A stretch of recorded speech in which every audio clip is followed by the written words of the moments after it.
New Zealand Tech Podcast, the voice of the tech community, proudly supported by Umbrella Connect. Greetings and welcome along to the New Zealand Tech Podcast. We're at episode 514. I'm your host, Paul Spain. Now, today we get a chance to sit down with Vodafone's James Moore to talk a little bit about the Internet of Things, 5G, and where it's all going. So, welcome to the show, James. How are you? Oh, not too bad, Paul. Thank you for having me. Well, thanks for trekking up to Auckland. Great to have a chance to sit down. Now, you're based in Wellington. Tell us a little bit about your background. How have you ended up in this world of mobiles and whatnot? Sounds like you've been involved in the sort of technical sphere of things, engineering in New Zealand for a fair time. Yeah, I count myself as one of the really lucky people that gets to really enjoy my job. It's a part of the business which is still growing, is exciting and ever changing. So it's pretty cool. I started off as an electronics technician, with soldering iron in hands, putting stuff together for some local companies. About 16 years ago, I joined Vodafone. Back then, sort of BlackBerry was the fantastic new thing on the block. Done numerous jobs throughout the time, plus some time working for Vodafone Group in the UK. But coming back here to work initially across Asia Pacific and now just focused on New Zealand, doing the Internet of Things. Cool. Fantastic. Yeah. And and you tell us about the work that you did in the UK for Vodafone Group, because you obviously got some really global exposure and your hands in some interesting pies over there. Yeah, look, we're a massive company. We may be a little bit separated here in New Zealand now, but we're still part of the big family. And Vodafone really has led the way in all sorts of areas. When I was across in the UK, I was mainly focused on the handset security products like AirWatch, Mobile Iron, etc. But just sniffing around the edges of the IoT world, which really fascinated me. And when I realised my children were starting to get British accents, I thought it was time to shift back to New Zealand. Cool. And took on the service architect role for Asia Pacific. Excellent. Well, before we sort of jump into the discussion topics, a big thank you to New Zealand Tech Podcast's show partners. That of course includes Vodafone New Zealand, also Sumo Logic, Spark, Vocus, HP, Samsung, Gorilla Technology, and Umbrella Connect. So we really appreciate the support of those partners that make the show possible, and also that they accept the way we operate, which means I get to ask the tough questions where and when appropriate. So no editorial control. I don't think we'll put you on the spot too much today, but you never know what comes up, so be prepared for anything. But let's jump in. I'm kind of interested. Whenever this title of IoT or the Internet of Things comes up, it's something that I think everybody has maybe a slightly different view on it. How would you describe this thing, the Internet of many things? Yeah, look, and it is a fascinating area, and it's, you could say, it's a buzzword of our current time, but it's something that we at Vodafone have been doing for a long time. Back when I first joined Vodafone, we called it telemetry, and that was getting small amounts of data from usually pretty business critical devices, and we still do that. We still do that today. But the Internet of Things, I guess it ranges all the way from those really core mission critical solutions, all the way to your home webcam or your Ring doorbell or whatever else. So look, it's a massive area, but to me it's defined by anything that's not talking directly to a person at the time. So connecting something outside of your personal sphere back to the internet so that you can collect information usually and then do something with it. Yeah. Now, we're going through this big transition at the moment. 5G's coming through, and these things take some time. Of course, Apple have just started launching their first 5G handset. We've had Samsung, Huawei, Oppo, and others with handsets, but that's in many ways sort of a small part of the picture as far as 5G is concerned.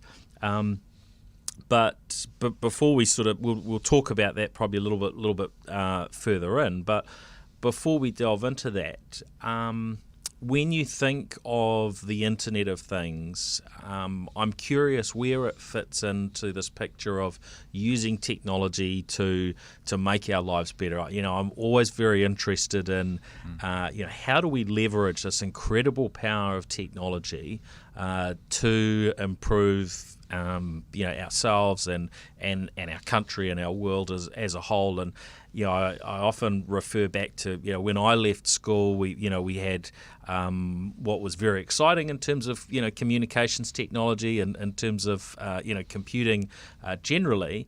But now we've seen something like 1,000 times increase in computing power. By my estimates, probably about 1 million times increase in internet connectivity speed. So, I'm very keen to understand how we can leverage those things. What do you see in terms of the Internet of Things actually helping? How can it really help society? I think it opens up opportunities. And whether that's ensuring that our elderly are well cared for in their homes, so that they can stay in their preferred residence for longer. Monitoring to make sure that they're still opening the fridge at a certain time of the day. Whether it's tracking the quality of our streams, our rivers, making sure that things are being put in the right recycling bins, for example. Reducing the number of times that you've got to jump into your petrol guzzling car and drive down the road, when that information can just be collected through our IoT networks and sent back to a central hub. These are all opportunities, and a lot of them are being done already. A lot of them are just starting to be done. But with 5G and the ability that we've got to start not only collecting information from the field, but then actually doing real-time control of information and the things in the field. A really neat use case, and it's a bit of a demo that our friends in Vodafone Germany have done, is they've got a crane operator sitting on one side of Germany, controlling a crane on the other side of Germany. So that means that instead of that crane operator having to drive out to site, climb up that dangerous tower and sit in that cab, he can basically do it from a nice air-conditioned warm office with very low latency and fulfill his job. So look, there's massive opportunities still. Our friends at Gartner are predicting some incredible rise in the number of connected devices, and so there's going to be devices which just connect to your home Wi-Fi or to your existing connectivity. But then there's also going to be devices which you really need a high level of security, management, control, where customers' businesses, customers' lives could depend on that. So that's the interesting areas that things like 5G are starting to enable. Yeah, and I guess this is what we're used to with technology, in that often we will look at technology advances and it looks as though they're moving quite slowly. But if you I guess close your eyes and look away for a little while, or you get busy with other things, which is realistically what happens in business, right? Everyone's busy with so many things, and then often you miss those opportunities, and it is gradual in some ways. The adoption of technology gets easier and cheaper over time. I mean, mobile communications are really scaling to be able to handle so many more devices, presumably at a much lower cost per device over time. So I think it is important for businesses to really be keeping their eye on the ball. I came across one the other day, actually, in terms of just a very simple use of communications that I hadn't seen before, and it created the drive-through pizza shop. Right. Have you come across drive-through pizza place before? No, I haven't. Well, it's not quite as a traditional drive-through, but you can fire up your app and order your pizza, and then they'll track where you are, and when you get there, they'll bring your pizza straight out to your car.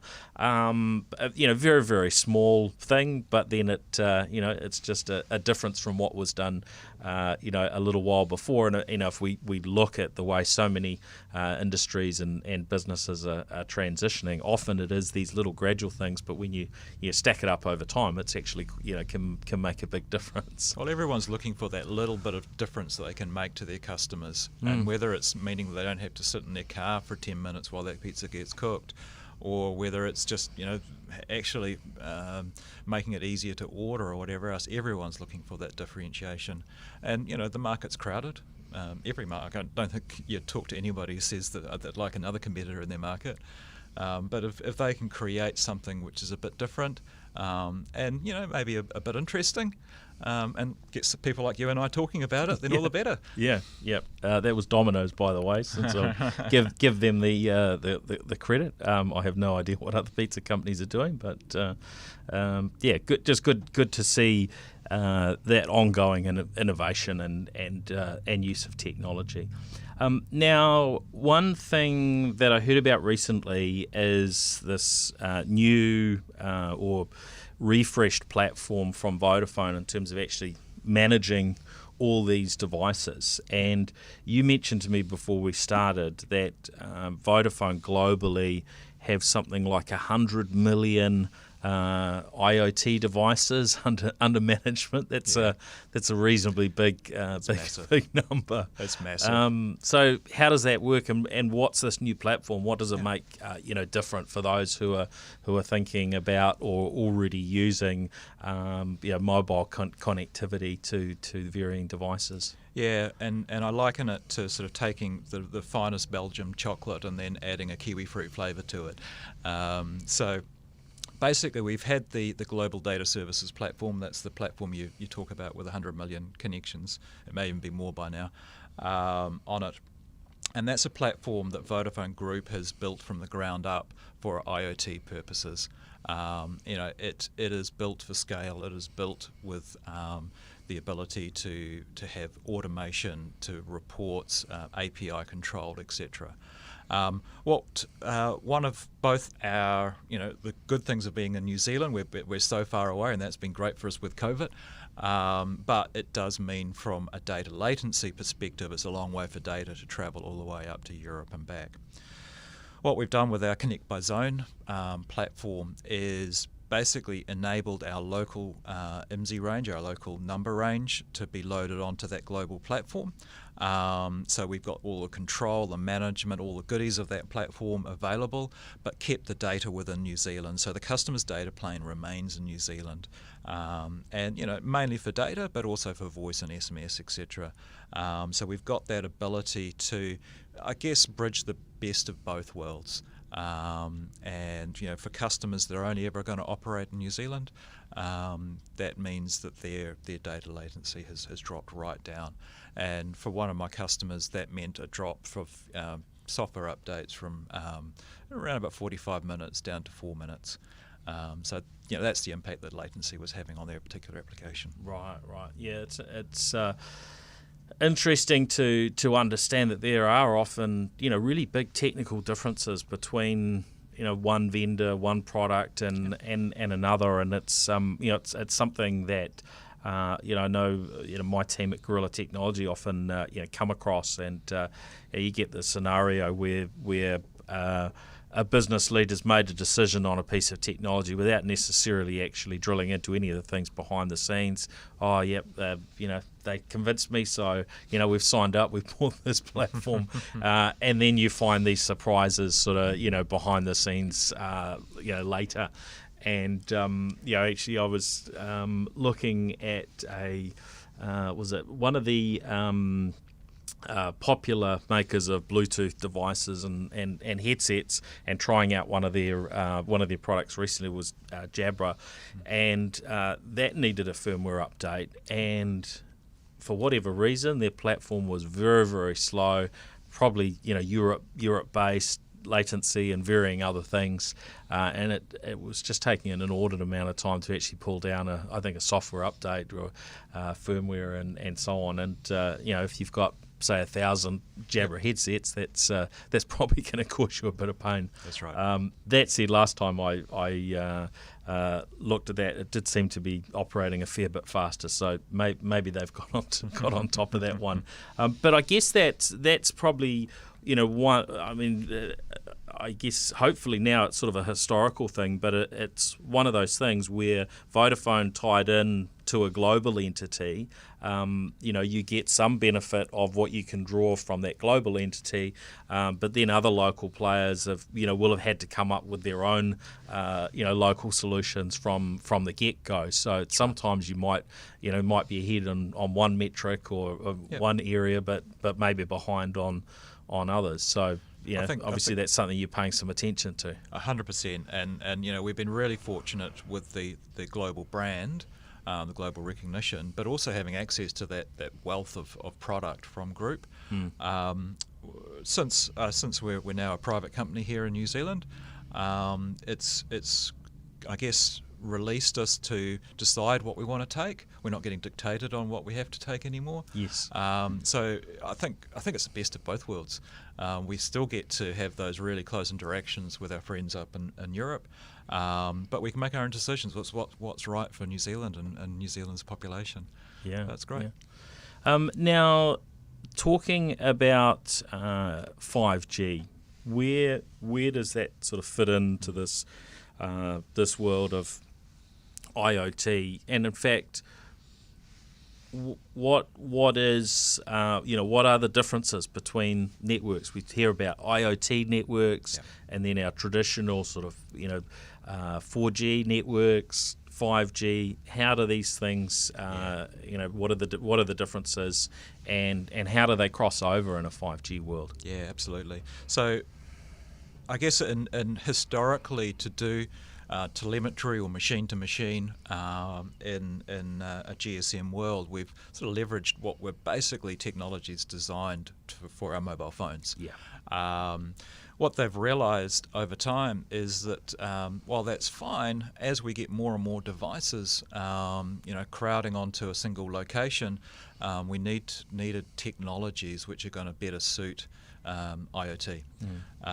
So the clever boffins up at GSMA and so forth, and with input from a number of providers, including our other competitors here in New Zealand, which is great. And we've created some GSMA-based specifications. That's the GSM Association? Correct. Yeah. Yes. And it's been so many years. I usually like to explain what's GSM. We kind of all know it, but it's the global sort of standard that really brought SIM cards. Correct. And because we didn't have SIM cards before that, and pretty much that's been the standard really in New Zealand for a number of years, hasn't it? From a mobile perspective, it has. And with Vodafone, we've been very fortunate that we backed GSM from the start.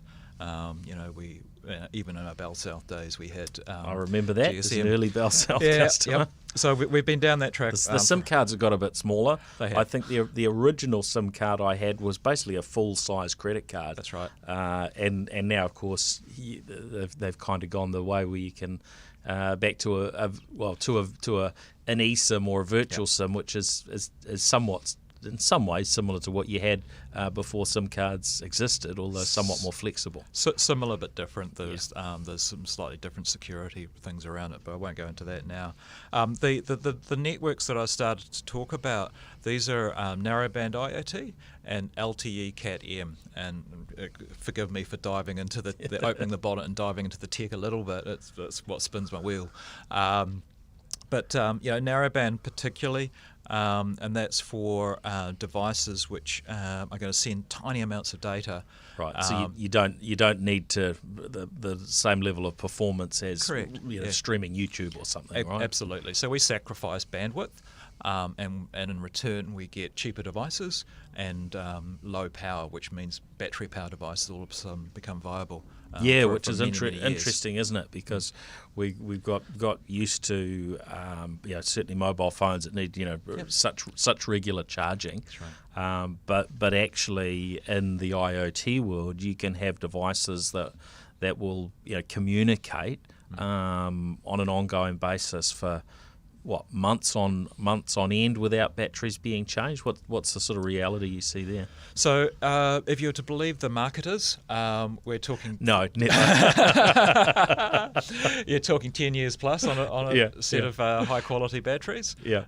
It comes down to the number of times it's checking in and what it's doing. Yes. If it's just sort of giving you a soil moisture reading once a day, then potentially you could get up to 10 years, and if the device has been designed correctly.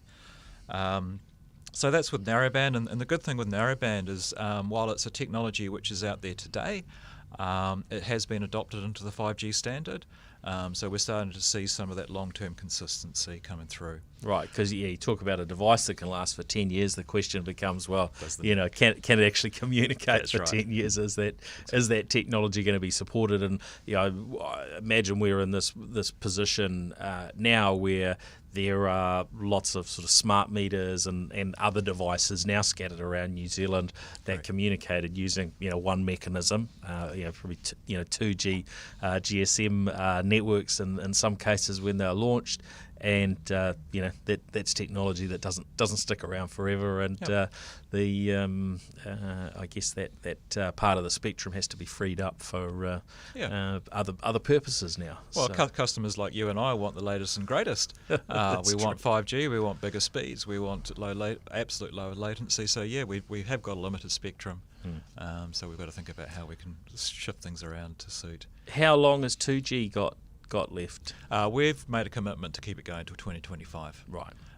So I think we're well out there and on our own there, and so that's been really good for our customers that they can plan for that. And you're making it easier for people to drag their feet, though, aren't you?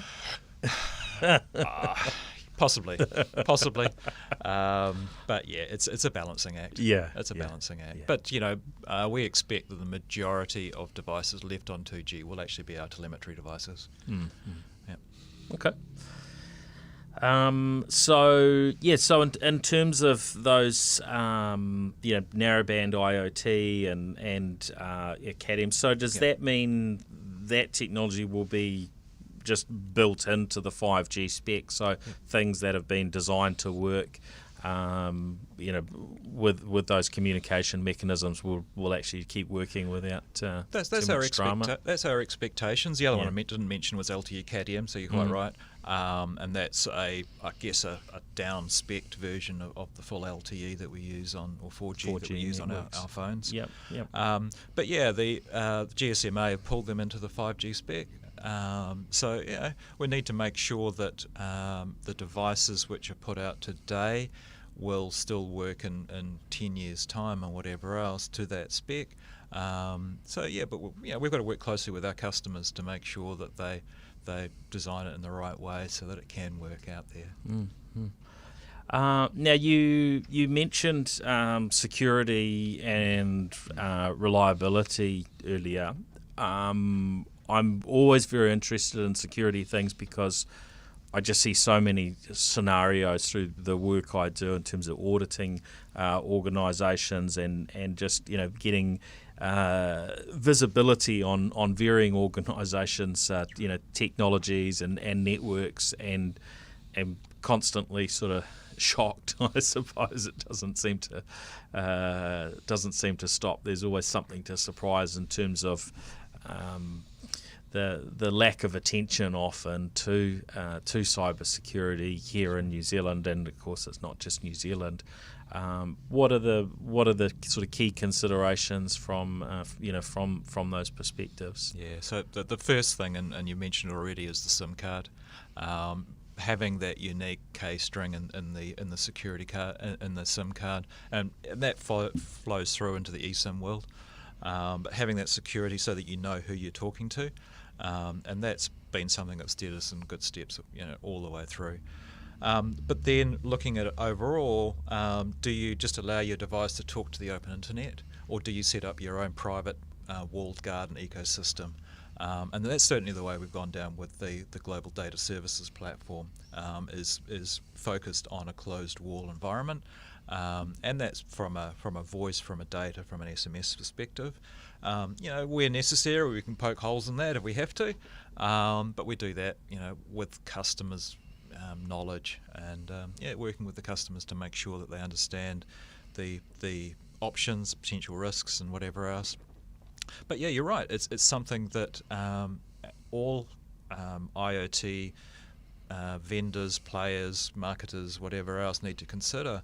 If you think about some of the DDoS attacks, imagine if IoT devices all of a sudden became hosts for a DDoS attack. So it is pretty critical to make sure that we do it in a controlled, managed way. Yeah.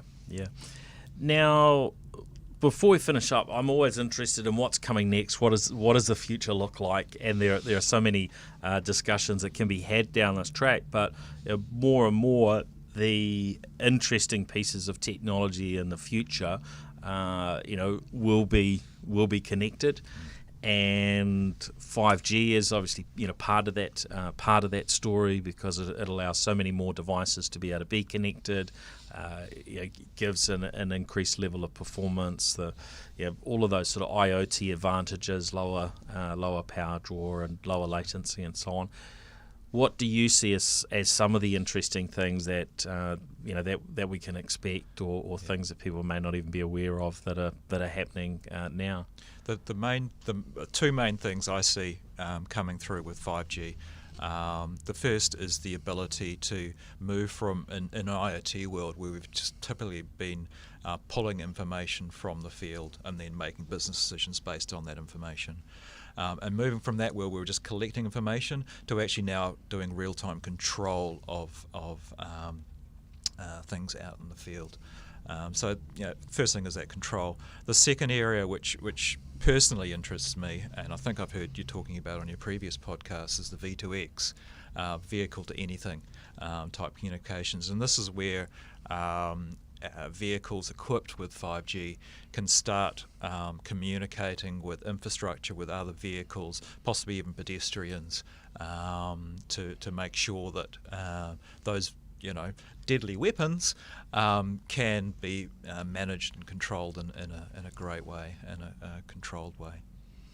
Yeah, and certainly, that's an area of interest for me, and I'm in fact, we haven't had a chance to talk about it on the podcast yet, but in the last few days, Tesla have started pushing out these sort of beta of their next autonomous sort of driving technologies, and you think about how much data that gets collected by these vehicles, and it's been talked about that if they could actually suck a lot more of that data back, then that's going to have a flow on in terms of safety and improving the development of that technology. So that'll be interesting to see how it progresses. And I think there probably are just so many things that there haven't been uncovered yet in terms of how do we use the technology.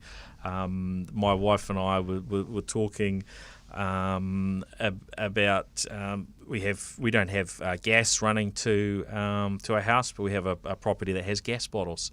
And someone was staying the other day, and they were like, we're out of hot water, and this thing's supposed to flick over and so on. But every now and then it's forgetfulness, and we didn't order the gas bottles. I mean, it just seems natural. These sorts of things in a modern world, you'd expect that to be all connected up. You should be able to see through your app. You log into the gas company's website. They should know how much gas you've actually got, what you've used. They should turn up and replace the bottles without you having to actually think about it. And there must be so many more things that are just going to become a natural part of our world. But of course those organisations that figure these things out first and manage to get there first, end up winning a bigger slice of the market than those that are maybe laggards and are a year or two behind or what have you, right? I've got good news for you. There are people in the market doing exactly that today, so I can give you some contact details afterwards. Excellent. Sounds very good. I'm in. Excellent. Well, great to chat, James. Great to have you here on the New Zealand Tech Podcast, and we'll look forward to following progress and just seeing where things go. It is that interesting sort of dilemma that the technology sort of appears to move slowly, but you take your eye off it for not too long, and suddenly you've been left behind. So great to get a bit of an update. Thank you. Thank you for having me. It's been a privilege. All right. Well, thanks everyone for joining us on New Zealand Tech Podcast today, and we will catch you again with another episode next week. All right. See ya. New Zealand Tech Podcast, the voice of the tech community, proudly supported by Umbrella Connect.